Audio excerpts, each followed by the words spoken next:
Hi friends, welcome back to Reva's world. இன்றைக்கி நம்ம ரேவாஸ் வேர்ல்டில் என்ன வீடியோ அப்படின்னு பார்த்தீங்கன்னா, வெண்டைக்காய் பச்சடி தான் நம்ம இன்றைக்கி ப்ரிப்பேர் பண்ண போகிறோம். டேஸ்ட் ரொம்ப நல்லாயிருக்கும். கண்டிப்பாக நீங்களும் ட்ரை பண்ணி பாருங்கள். இப்போ வாங்க வீடியோக்குள்ளே போகலாம். ஃபஸ்ட்டு ஒரு பாத்திரம் எடுத்து வச்சுக்கோங்க. நான் இன்றைக்கி ஒரு பேன் எடுத்து வச்சுக்கிறேன். இதில் தேவையான அளவுக்கு எண்ணெய் சேர்த்துக்கலாம். எண்ணெய் கொஞ்சம் தாராளமாக ஊற்றிருக்கேன். ஏன்னா உங்களுக்கு கம்மியாக வேணும்னா நீங்கள் கம்மியாக யூஸ் பண்ணிக்கலாம். நான் கொஞ்சம் எண்ணெய் ஊற்றிருக்கேன். இதில் பார்த்திங்கன்னா கொஞ்சமாக கடுகு, அதுக்கப்புறம் கொஞ்சம் ஜீரகம் சேர்த்துக்கிறேன். இந்த ரெண்டுமே நல்லா பொரிஞ்சு வர டைமில் கொஞ்சம் கருவேப்பிலை சேர்த்துக்கலாம். நான் இன்றைக்கி காய வச்ச கருவேப்பிலை தான் சேர்த்துக்கிறேன். நல்லா ஃப்ரெஷ்ஷான கருவேப்பிலை சேர்த்துக்கோங்க, இன்னும் நல்ல மணமாக இருக்கும்.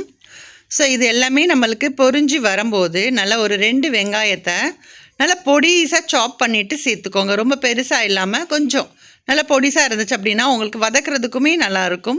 ஒரு 2 வெங்காயம் சேர்த்துக்கிறேன். சேர்த்துட்டு இது வதங்கிறதுக்கு நீங்கள் உப்பு சேர்த்துக்கிட்டீங்க அப்படின்னா சீக்கிரமாகவே வதங்கி வந்துடும். அந்த கண்ணாடி பதம்னு சொல்லுவோம் இல்லையா, அது மாறி கொஞ்சம் லைட்டாக அந்த கலர் சேஞ்ச் ஆகணும். ஸோ அந்தளவுக்கு நல்லா வதக்கிக்கலாம். அதுக்காக கோல்டன் ப்ரௌன் அப்படிலாம் வதக்க வேண்டாம், ஓரளவுக்கு இந்த அளவுக்கு வதக்கிக்கோங்க. இப்போது வெங்காயம் நல்லா வதங்கினதுக்கப்புறமா இதில் தக்காளி சேர்க்க போகிறோம். நல்லா பழுத்த தக்காளியாக இருந்துச்சு அப்படின்னா நல்லா ஒரு 2 தக்காளி, நல்ல பெரிய தக்காளியாக 2 சேர்த்துக்கோங்க. அது நல்லா பழுத்த தக்காளியாக இருந்துச்சு அப்படின்னா உங்களுக்கு அந்த கிரேவி மாதிரி உங்களுக்கு அப்போ தான் நல்லா இருக்கும். ஸோ அதுக்காக தான் பழுத்த தக்காளி சேர்த்துக்கிறோம். வெங்காயம் தக்காளி பார்த்திங்க அப்படின்னா நல்லா மசிஞ்சு கொஞ்சம் நல்லா வதங்கினதுக்கு அப்புறமா இதில் நம்ம மசால் பொடி சேர்த்துக்கலாம். ஸோ மசால் பொடி அப்படின்னு பார்த்திங்கன்னா வேறு பெருசாக எதுவுமே இதுக்கு தேவையில்லை. மஞ்சள் தூள் சேர்த்துக்கிட்டேன். மஞ்சள் தூள் ஒரு 1/4 டீஸ்பூன் சேர்த்துக்கோங்க. அதே மாதிரி கொத்தமல்லி பொடி ஒரு 1.5 டீஸ்பூன் அளவுக்கு சேர்த்துக்கோங்க, ஜாஸ்தி வேண்டாம். 1 டீஸ்பூன் இல்லைன்னா ஒரு 1.5 டீஸ்பூன் அளவுக்கு சேர்த்துக்கோங்க. அதே மாதிரி உங்களோட காரத்துக்கு ஏற்ப மிளகாத்தூள் சேர்த்துக்கலாம். அதுவுமே இன்றைக்கி ஒரு 1.25 டீஸ்பூன் அளவுக்கு மிளகாத்தூள் சேர்த்துக்கிறேன். இப்போ உப்பு முதல்ல நம்ம கொஞ்சம் உப்பு சேர்த்துக்கிறோம், அதனால் இன்றைக்கி கொஞ்சம் கம்மியாகவே உப்பு சேர்த்துக்கோங்க. சேர்த்துட்டு இப்போ இது எல்லாமே சேர்ந்து நல்லா மிக்ஸ் ஆகிற அளவுக்கு நல்லா வதக்கி விட்டுருங்க. இது நல்லா வதங்கினதுக்கு அப்புறமா தான் இதில் பொடிசாக கட் பண்ணி வச்சுருக்கிற வெண்டைக்காயை சேர்த்துக்க போகிறோம். வெண்டைக்காவை உங்களுக்கு அந்த வலுவழுப்பு தன்மை இல்லாமல் இருக்கணும் அப்படின்னு நீங்கள் நினச்சிங்கன்னா முதல்லையே வெண்டைக்காவை எண்ணெயில் லைட்டாக வறுத்துட்டு அதுக்கப்புறமா இது மாதிரி செய்யுங்க, இன்னுமே ரொம்ப நல்லா இருக்கும். ஸோ நான் இப்போ வெண்டைக்காவை சேர்த்ததுக்கப்புறமா ஒன்ஸ் நல்லா இந்த மாதிரி அந்த மசாலா கூட நல்லா மிக்ஸ் பண்ணி விடுங்க. இந்த மாதிரி கொஞ்சம் நேரம் ஒரு 2 மினிட்ஸ் போல் நீங்கள் நல்லா வதக்கினதுக்கு அப்புறமா இதில் தண்ணி சேர்த்தோம் அப்படின்னா ஓரளவுக்கு நல்லா இருக்கும். இல்லை அப்படின்னா அதில் உள்ள ஜெல்லி கண்டென்ட் இருக்கு இல்லையா, அது வெளியில் வர மாதிரி இருக்கும். ஸோ அதுக்காக தான் கொஞ்சம் நேரம் நல்லா வதக்கிட்டு அடுப்புலேயே இந்த மாதிரி சிம்மில் வச்சுருக்கேன். இப்போ ஒரு 5 நிமிஷத்துக்கு அப்புறம் பார்த்திங்கன்னா இந்த மாதிரி நல்லா மிக்ஸ் பண்ணி விட்டுக்கலாம்.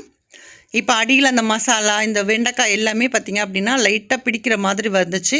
ஸோ அதனால் ஒன்ஸ் இந்த மாதிரி நல்லா மிக்ஸ் பண்ணி விட்டுட்டு புளி பார்த்திங்க அப்படின்னா ஒரு சின்ன நெல்லிக்காய்ன்னு சொல்லுவோம் இல்லையா, அந்த நெல்லிக்காய் அளவுக்கு புளியை கரைச்சி எடுத்து வச்சுருந்தேன்.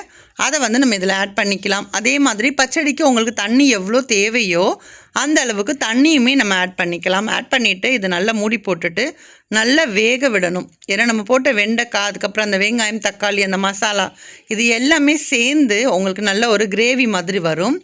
ஸோ இப்போ இது மசாலா ஒன்று தேவை இருக்கு இல்லையா, அதனால் ஒரு சின்ன பத்த தேங்காய், அது கூட கொஞ்சமாக ஜீரகம், அப்புறம் 2 பல் பூண்டு சேர்த்துக்கிறேன். ஒரு 4லேருந்து 5 சின்ன வெங்காயம், இது எல்லாத்தையுமே சேர்த்து நல்லா ஃபைனாக பேஸ்ட் மாதிரி அரைச்சிக்கோங்க. இப்போ அதை இதில் சேர்த்துக்கலாம். சேர்த்துட்டு நல்லா ஒன்ஸ் இந்த மாதிரி மிக்ஸ் பண்ணிக்கோங்க. எனக்கு இதில் கொஞ்சம் தண்ணி கம்மியாக இருக்கிற மாதிரி இருந்துச்சு, அதனால் மிக்ஸி கப்பை மட்டும் கழுவிட்டு அந்த தண்ணியை மட்டும் நான் சேர்த்துக்கிறேன்.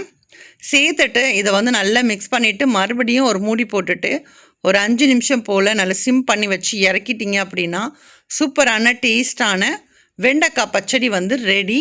உங்களுக்கு இந்த வீடியோ பிடிக்கும் அப்படின்னு நான் நினைக்கிறேன். பிடிச்சிருந்தா வீடியோக்கு ஒரு லைக் கொடுங்க. அதே மாதிரி நம்மளோட ரிவோர்ஸ் வேர்ல்ட் சேனலை இது வரைக்கும் நீங்கள் சப்ஸ்கிரைப் பண்ணலை அப்படின்னா ப்ளீஸ் சப்ஸ்கிரைப் பண்ணிவிட்டு சப்போர்ட் பண்ணுங்கள். நெக்ஸ்ட் ஒரு வீடியோவில் பார்க்கலாம். தேங்க்யூ.